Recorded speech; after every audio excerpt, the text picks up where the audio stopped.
menjaga kesehatan. Hadirin, babar. Satu, melatih manusia untuk mengendalikan syahwat. Ingat, di dalam diri manusia ada dua syahwat yang bersemayam. Syahwatul farji, syahwatul batni. Syahwatul farji, syahwat kemaluan. Syahwatul batni, syahwat perut. Pada dasarnya kedua syahwat ini bermanfaat bagi manusia. Dari syahwatul farji bermanfaat untuk keberlangsungan generasi anak cucu Adam, keberlangsungan umat manusia. Dari syahwatul batni bermanfaat juga supaya kita ada selera makan. Tapi di sisi lain, jika kita terus menuruti kedua syahwat ini, maka akan sangat berbahaya. Akan sangat apa teh? Berbahaya. Gara-gara menuruti syahwat perut, seseorang bisa menjadi orang yang rakus, ingin selalu makan sampai melenung. Dan dari itu bisa bergeser kepada rakus yang lainnya. Seperti kasus kemarin, koruptor 271 triliun. Itu dari apa sih? Dari rakus. Dari apa? Dari rakus. Gara-gara selalu menuruti syahwat perut, syahwat kemaluan, sehingga merembet rakusnya kepada urusan yang lain. A'udzubillahi min dzalik. Nah, ketika puasa kita dilatih untuk mulai mengontrol syahwat, mengendalikan syahwat. Dengan adanya larangan makan dan minum, syahwat perutnya dilatih, didisiplinkan. Dengan adanya larangan jima selama puasa, syahwatul farjinya juga didisiplin.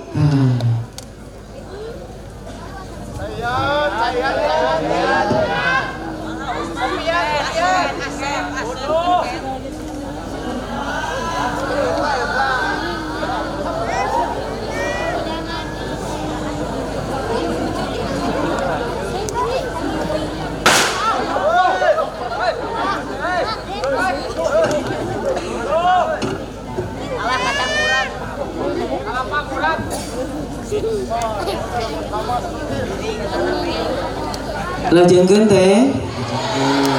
Masih semangat? Masih. Hikmah puasa hikmah puasa yang kedua, yaitu supaya kita lebih peduli sesama dan lebih bersyukur. Supaya apa teh? Lebih peduli sesama dan lebih bersyukur. Melalui rasa lapar dan haus yang kita rasakan selama berpuasa, maka kita akan sadar, kita akan peduli bagaimana penderitaan saudara-saudara kita yang selama ini selalu merasakan kelaparan.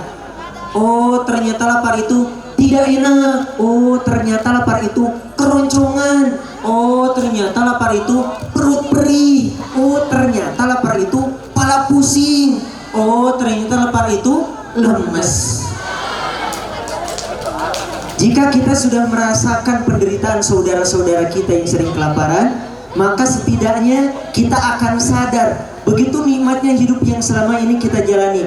Akhirnya kita akan lebih bersyukur dan lebih peduli untuk berbagi dengan sesama, insya Allah. Hikmah puasa anu katilu, melatih kita untuk lebih disiplin. Melatih kita untuk lebih disiplin. Jika sebelum bulan Ramadan kegiatan kita begitu kacau, pola hidup kita begitu tidak teratur, maka di bulan Ramadan kehidupan kita jadi lebih tertata, jadi lebih rapi. Karaos teteh, karaos. Dengan kegiatan Ramadan membentuk kita untuk lebih disiplin. Mulai dari disiplin bangun sahur, disiplin imsak, disiplin menahan makan dan minum, disiplin menahan syahwat, dan masih banyak sekali disiplin-disiplin di bulan Ramadan ini. Apalagi ibu-ibu, emak-emak, leres deh bu? Yes. Ibu-ibu ketika bulan Ramadan itu diantara orang yang paling sibuk. Sibuk di mana? Sibuk di dapur. Kalau pagi, kalau subuh menyiapkan makan untuk sahur. Kalau sore menyiapkan makan untuk buka puasa. Ibu-ibu luas leos-los ka dapur ngegoreng, tumis eceng receh bonteng jeung surundeng ngabeng-breng, nyeri cangkeng Eri cangkeng digoleda kana horde nyangeyeng. Karaos Bu. Alhamdulillah. Bukan cuman ibu-ibu, AA dan teteh-teteh juga kalau bulan Ramadan jadi lebih disiplin sama waktu, lebih dimanfaatkan waktunya. Mungkin yang biasanya AA kalau di luar Ramadan, setelah Ramadan itu kan langsung setelah sholat Isya langsung mabar mungkin atau langsung nongkrong di kafe. Teteh-teteh biasanya kalau di luar Ramadan setelah Isya itu langsung ngambil posisi rebahan, jongjo nonton drakor. Opa, sementara nida, bisa jika haram jinggalan bisa cuma seo. Tapi ketika bulan Ramadan, AA dan Teteh jadi lebih disiplin, jadi lebih rajin. Setelah sholat Isya lanjut taraweh, leres Teteh. Setelah taraweh ada yang mendengarkan kultum, ada yang lanjut tadarus. Kalau lagi punya waktu luang langsung i'tikaf di masjid, memperbanyak tadarus Al-Quran. Terbukti sudah bahwa kegiatan selama bulan suci Ramadan, selama kita berpuasa, melatih kita untuk lebih disiplin. Masya Allah. Kemudian hikmah puasa yang selanjutnya yaitu menjaga kesehatan. Menjaga apa teh? Kesehatan. Sistem pencernaan kita, beteng kita, apa teh? Patuangan. Patuangan kita ibarat mesin yang kalau kita gunakan terus menerus tidak baik, akan ada efek sampingnya, harus diistirahatkan. Nah, melalui puasa perut kita diberi waktu untuk istirahat. Yang biasanya di luar Ramadan teteh-teteh hayo ngagayam jika marmot, tapi ketika bulan puasa istirahat dulu istirahat dulu dari makannya, sehingga perut ketika waktu tiba untuk berbuka puasa, maka perut sudah steril, sudah siap, sudah kembali normal dan siap untuk menyerap nutrisi dan membakar kalori. Masya Allah. Itulah kenapa puasa sangat bagus untuk kesehatan fisik. Bahkan bukan hanya bagus untuk kesehatan fisik, puasa juga bagus untuk kesehatan mental. Betul, puasa itu bagus untuk kesehatan mental. Nah, jadi ini teteh-teteh, AA yang sering galau, gelisah, gundah, mungkin itu bisa solusinya dengan puasa. Karena kata seorang psikolog Amerika, Susan Smith Jones PhD, beliau berpendapat bahwa orang yang selama berpuasa, orang yang rajin berpuasa, maka kadar hormon endorfinnya akan meningkat. Coba teh apa? Hormon endorfin. Hormon endorfin. Hormon endorfin. Hormon endorfin ini hormon kebahagiaan. Hormon yang bisa membuat kita meningkat konsentrasi dan merasa feel better, merasa lebih baik secara mental. Nah, makanya orang yang berpuasa itu ada kebahagiaan tersendiri yang dirasakan.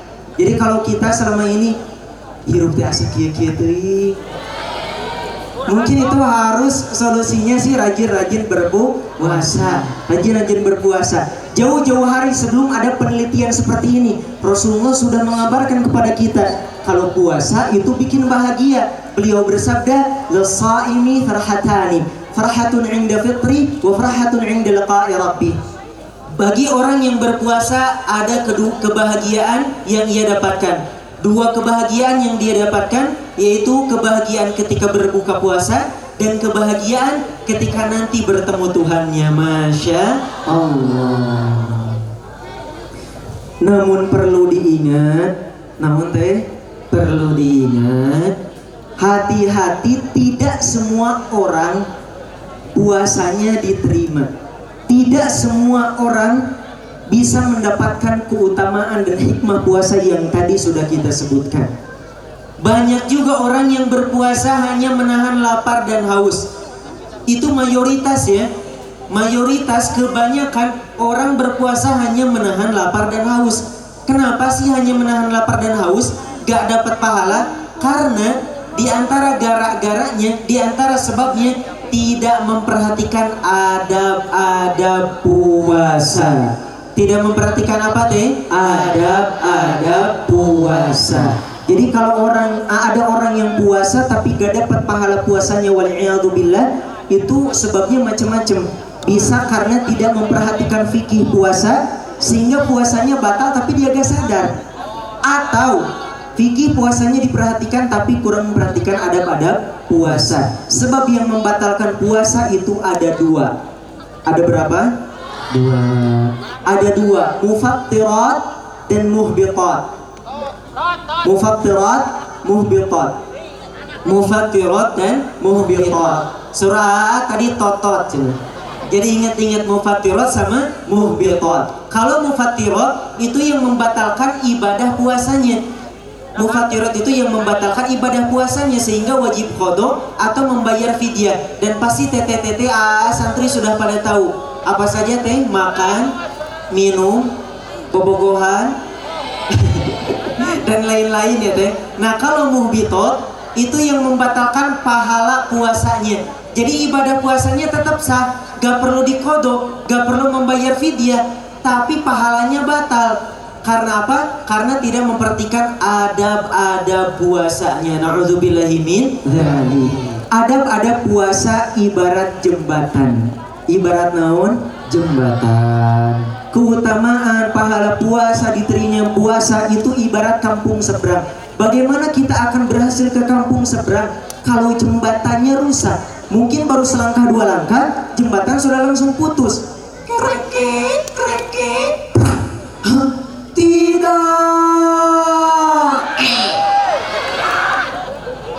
Akhirnya kita malah jatuh ke jurang, na'udzubillahi min dzalik. Nah begitupun dengan keutamaan pahala puasa.